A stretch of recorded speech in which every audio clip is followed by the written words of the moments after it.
Alam nyo, sa mga ganitong panahon, minsan hindi natin maiwasan na nililate tayo sa mga pinupuntahan natin, lalo't walang taxi. Di ba? Walang jeep. Tapos na-late kang nagising. O ang tawag dyan, minsan kapag sinabi ng may oras, kunyari magmi-meet kayo ng mga kaibigan nyo, 9 o'clock, nagsisiratingan sila mga 9:10, 9:15, 9:30. At kinaugalian na yan ng mga Pilipino. Ang tinatawag nating Filipino time. Naku, saan nga ba ito nag-ugat? Alamin nga natin yan dito sa Share Mo To.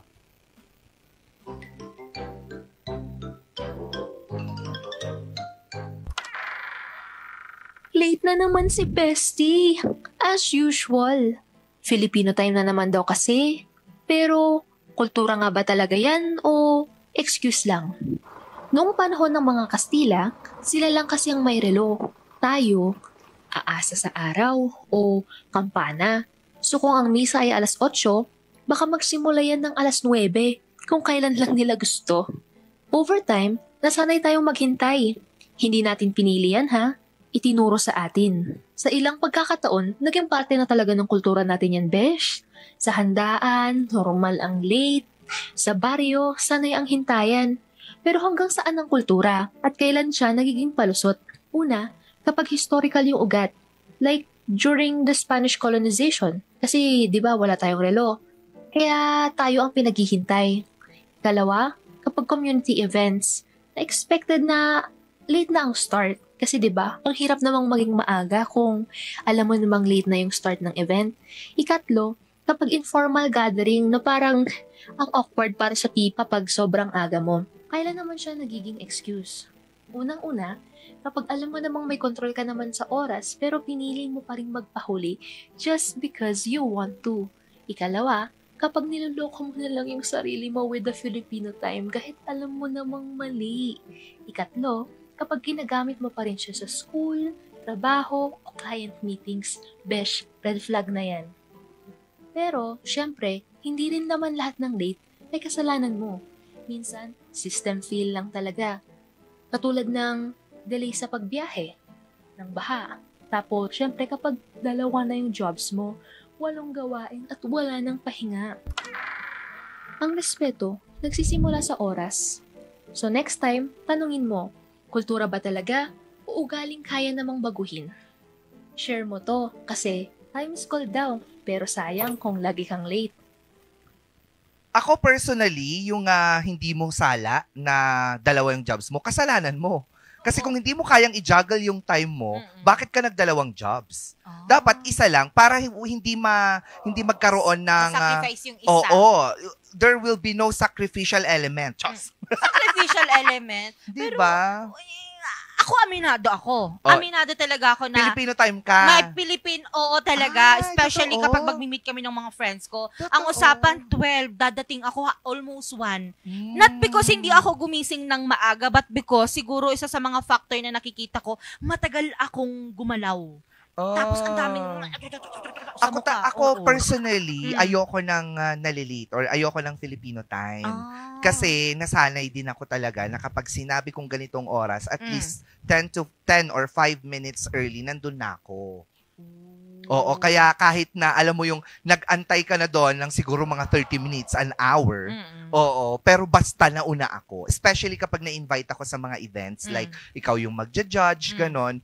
Kailangan kong ipamuka sa ibang judge na maaga ako. Maaga ka. Totoo. Para ikaw ang role model. Yes, kasi kapag pinakita mo na late ka, baka hindi na sila makauli. Hindi ka na makaulit sa kanila din. Ay, wag nating kunin yan kasi laging late yan. Siya yung dahilan kung bakit nalilate ang event na mag-start. Parang ganon. Kasi ang pangit na ikaw yung isa sa pinaka-importanteng tao doon sa lugar or sa event, tas wala ka on time. Diba? So, dapat i-practice talaga natin ang maaga, lalo't nabigyan naman ng call time.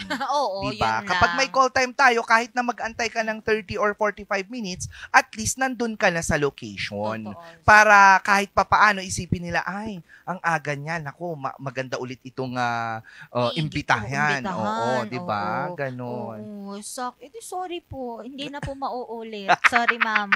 Sorry po kila ma'am.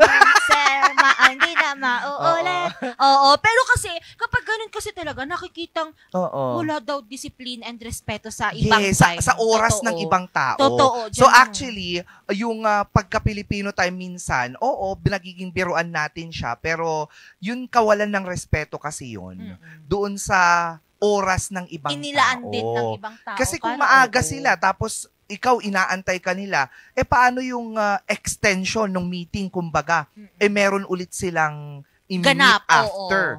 Diba? Diba? Di nasayang yung oras nilang yun. Sila din naman ang kawawa. So we have to think not just for ourselves, but for other people who are surrounding us because everything is connected eh. Huh? Diba? Disconnected. It's just like a domino. Kapag binagsak mo yung isang domino, Sunod-sunod na yun. sunod-sunod din. Depende na lang kung may gap.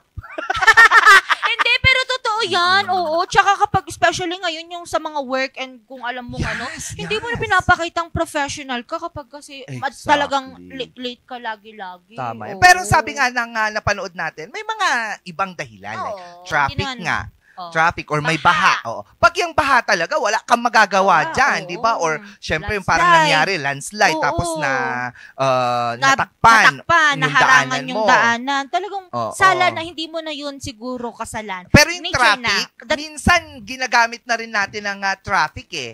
Kasi una sa lahat, alam mong traffic yung lugar na pupuntahan mo, you have to be early as well. Tama? Yes. Kasi we have to think ahead. Sabi nga nila na, yung pupuntahan ko, medyo traffic yung area. So, I have to wake up early. I have to prepare early. Oo. Para hindi ka na Para kahit maipit. kahit na nasa traffic ka, may oras kang nag-aantay at alam mong darating ka doon sa meeting place ninyo ng maaga-aga. Totoo yan. Oh, noted. Hindi. Nakakaloka grabe. ka, oo.